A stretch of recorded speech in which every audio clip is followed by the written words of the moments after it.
My opinion is that you allegedly created all those tornadoes that killed all those people by trying to cloud seed in Colorado because you wanted to go skiing so damn bad they just was trying to make some snow. If so, you failed. Do better next time, Dave. On December the 9th of 2021, I ran across a story on MSNBC about creating more snow in Colorado and using cloud seeding and how they manipulate the weather. December the 10th, the very next day, you have this outbreak of tornadoes that just tore up Kentucky and all of these places. I do not believe that this is not a coincidence. My question is, could they have overdone the seeding of the clouds to create snow in Colorado? But unfortunately, you can't control God's weather, and it created tornadoes that went across Kentucky and these other states. Let's dive into this. Welcome to Straddled Events. On this channel, we bring you the truth.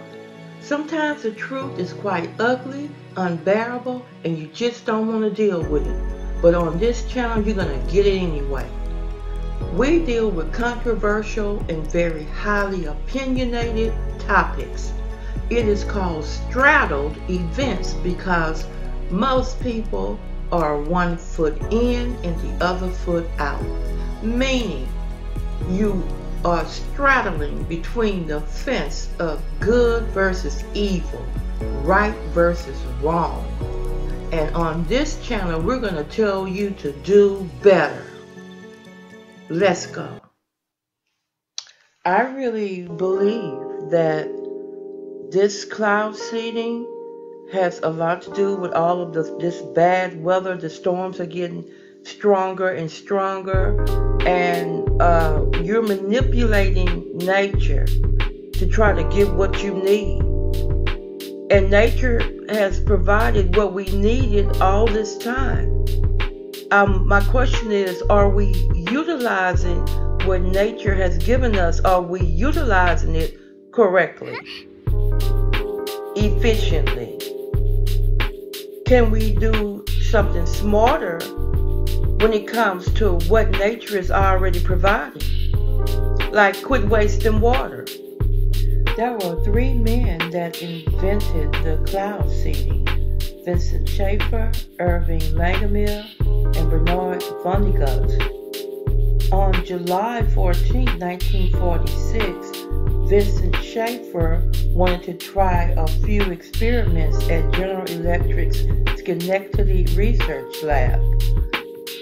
He found that if he breathed in a deep freezer, it would crystallize his breath by using dry ice. Unfortunately, it didn't happen right away. He found that the temperature has to be a negative 40 degrees in order for his breath to crystallize.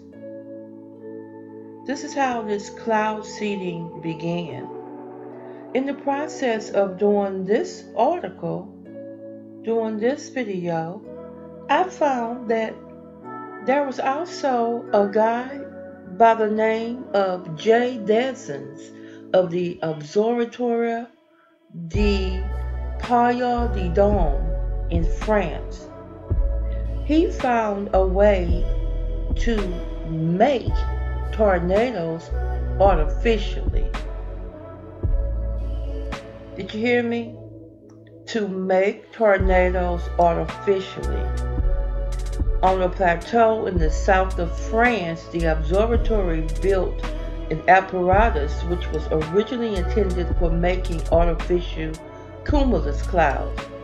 It was called the Meteotron and consists of an array of 100 burners spaced over an area rather larger than a football field. Fuel is pumped into them, and together they consume about a ton of oil a minute, producing the very considerable power of some 700,000 kilowatts. In operation, the device produces a thick column of black smoke that permits observations of the resulting upward air currents. The Meteorotron fire tornado is what he accidentally stumbled upon. It was an intense small-scale vortice or out waves associated with the flotation of thermal plumes. These plumes can be generated by fire, which generates the fire tornado. This was on June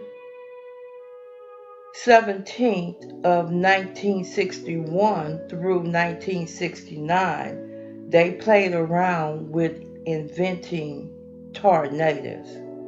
Then the experiment was carried out later on in 1978 through 79 at the Plateau de Lannemezan, France. And this was from the work that happened in 1961 with Henry Deson's Atmospheric Research Center. I'm just saying that in the middle of all of doing this research, I found out that there are hurricane modifications, space weather modifications, all kinds of modifications, tornado modifications.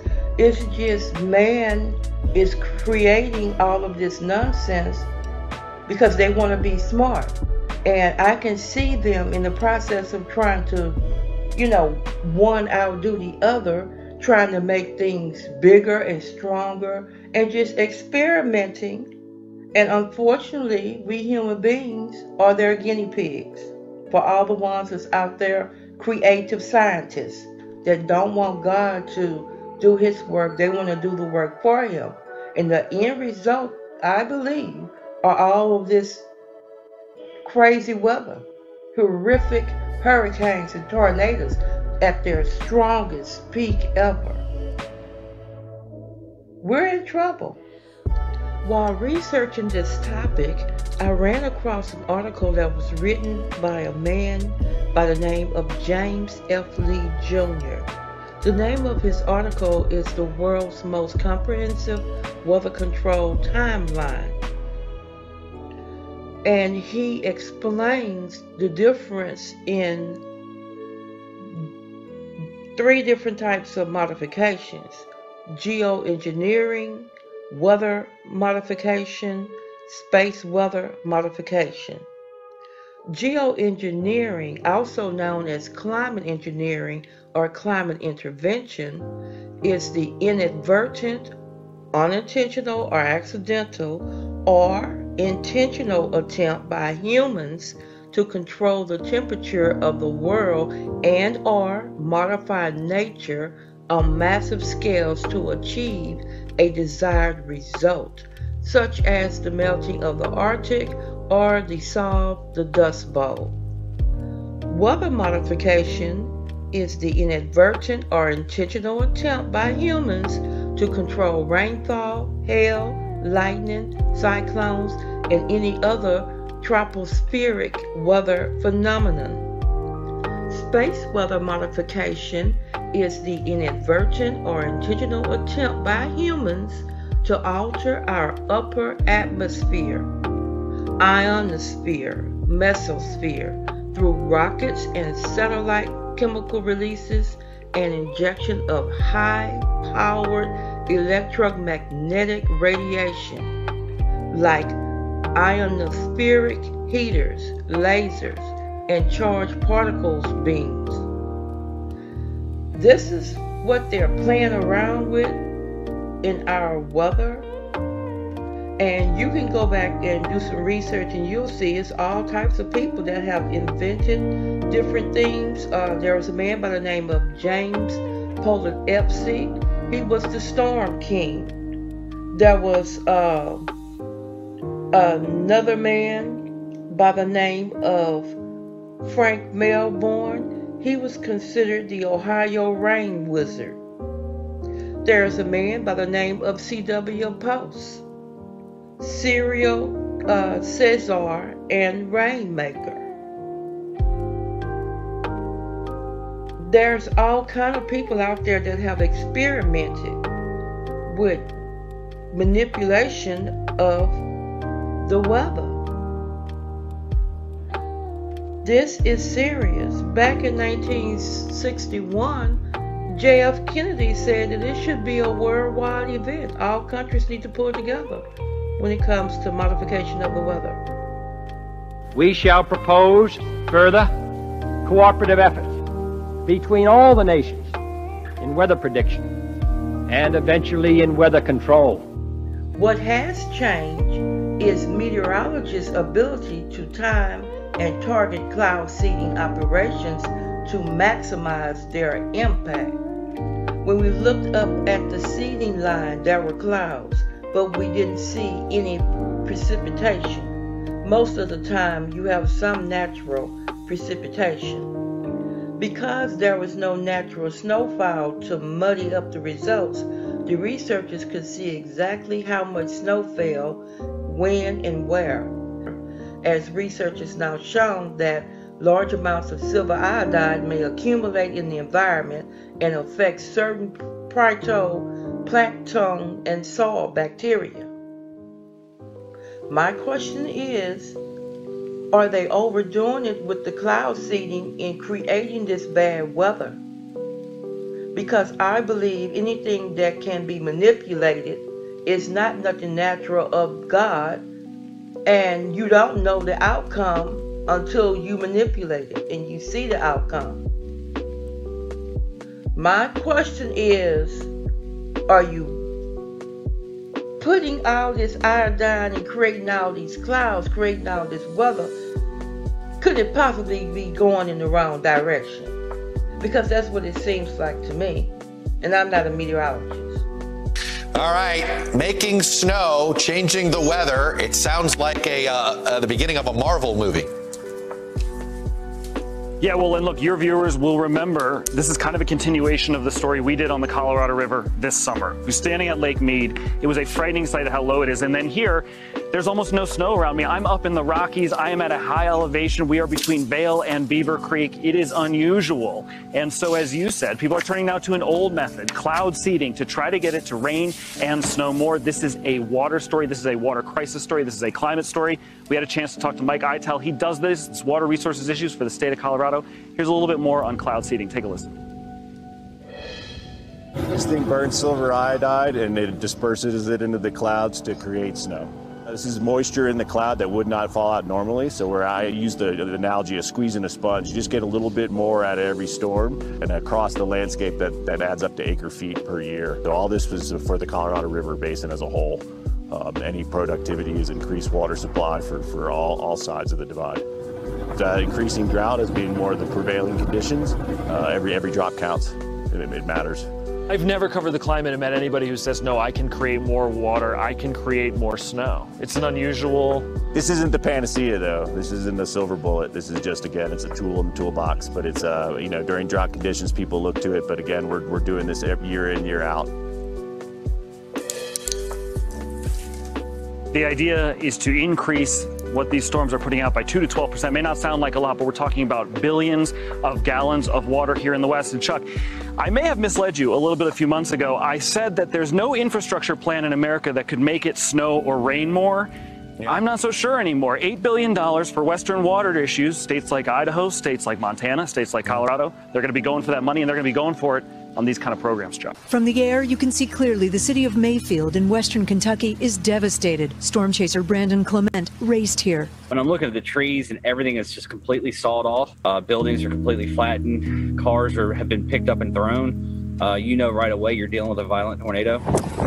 The storm hit after dark Friday, leveling everything in its path. About 110 people were working overtime as production stepped up for the holidays at one of Mayfield's largest employers, a local candle factory, when the roof caved in on them. They actually recovered some bodies from the woods and were pulling them out. And that's just It's gut-wrenching to see. Homes caught fire, trucks and cars were flipped. It ripped it off. Some even ripped to shreds. Planes at the local airport will never fly again. If you had to describe what's happened to your town to people that don't live here, what would you say?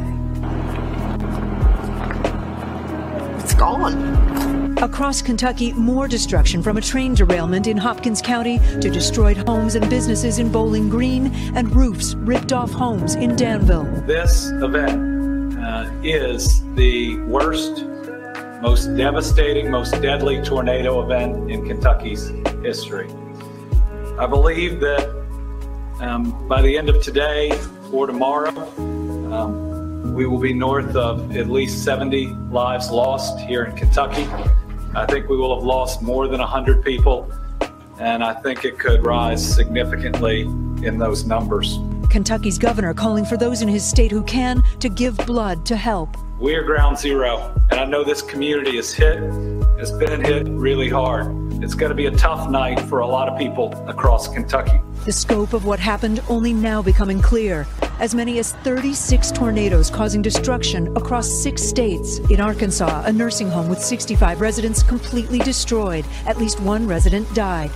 It just kind of stopped my heart for a second, knowing that the place had a lot of residents in it that are not physically able and capable of taking care of themselves. A deadly twister in Defiance, Missouri. Major structural damage to the Amazon warehouse. This is going to be a major incident.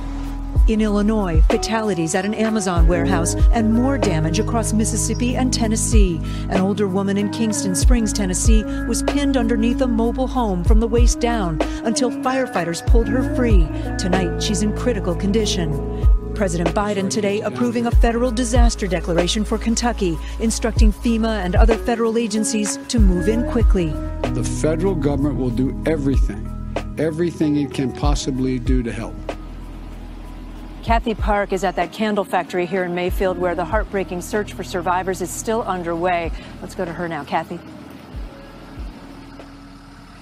Kate, late today, Kentucky Governor Andy Beshear said 40 people were rescued from the candle factory. Tonight, he can only hope more lives will be saved. Fragrance oil. You can still smell that scent of candles all over her and her hospital room. I had a gentleman on top of me that was pinned and he couldn't move. Her pelvis broken, her skin burned. She says a co-worker died right next to her. I'm just thankful I didn't lose my daughter and that I didn't die on top of my child. That was my worst fears.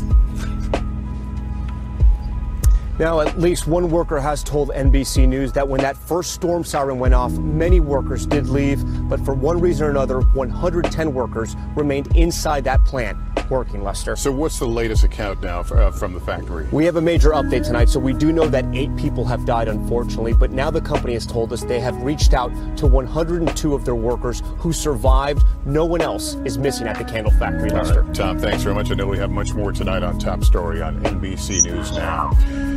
Northeast of where we are in the small town of Bremen, Kentucky, 11 people lost their lives and just about everyone knew someone who died. Our Kate Snow is there tonight. So what street was this? This is the little area I was telling you about earlier, the Mayapple Lane. It was actually pretty nice little area. Bremen, Kentucky is wounded. Farmland littered with debris. The tornado came from over there. It was so wide, it wiped out this entire subdivision. Less than 300 people live here, 11 of them now gone. Loss beyond words. This was the house right behind you? Like, is this the foundation? Yeah, right here's the porch. Where did it go? That tree right there, most of it was wrapped around the tree. Andrew Oglesby, his wife Charity, and 5-month-old Chase lived here. Chase had just rolled over for the first time on Friday. Moments after the tornado swept over them, Andrew called his sister Stephanie and her fiance Zach. He said, "My house is gone, I can't find my baby." And he said, "Charity's strapped." He said, "I can't find my baby?" Yeah. When Chase was found, they raced him to the fire department, but it was too late. Can you even describe how it feels now? Broken. Really know.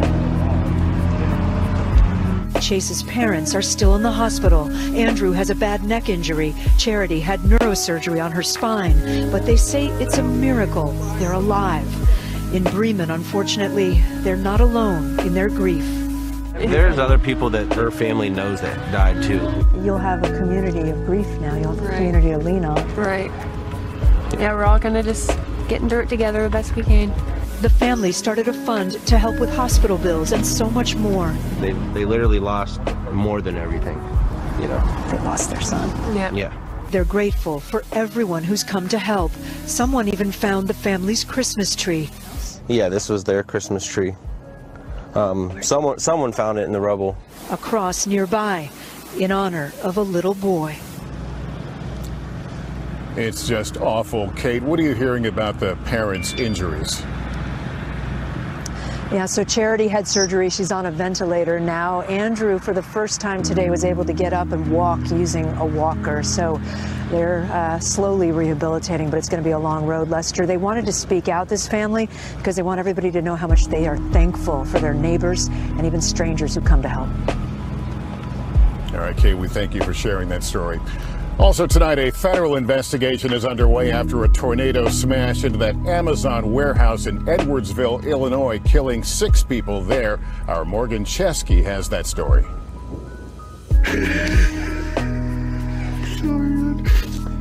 For the Cope family, the pain, too much to bear. Father Lynn unable to put his son Clay's loss into words. The 29-year-old inside the Amazon warehouse Friday when the storm moved in. Over the phone, the Navy vet told his mom he was helping co-workers to shelter just minutes before the twister struck. Knowing that Clay told others to get to safety. It doesn't surprise me. Not at all. That's who he was. It just was who he was. Cope, one of 6 workers killed, ranging in age from 26 to 62.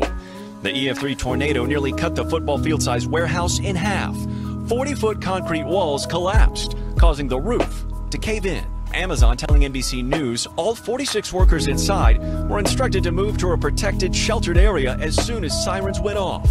But not everyone made it there. And our leaders on the site really immediately began to shelter people in place and getting people to move into the sheltered areas. Tonight, Amazon adds it welcomes a newly announced investigation from OSHA, which investigates all workplace deaths. The agency says they've had staff on site since Saturday, inspecting safety code compliance. And Amazon founder Jeff Bezos facing criticism over the weekend for posting about his Blue Origin spaceflight at the same time recovery crews were digging through the rubble. Bezos has since said he is heartbroken over the loss of Amazon teammates.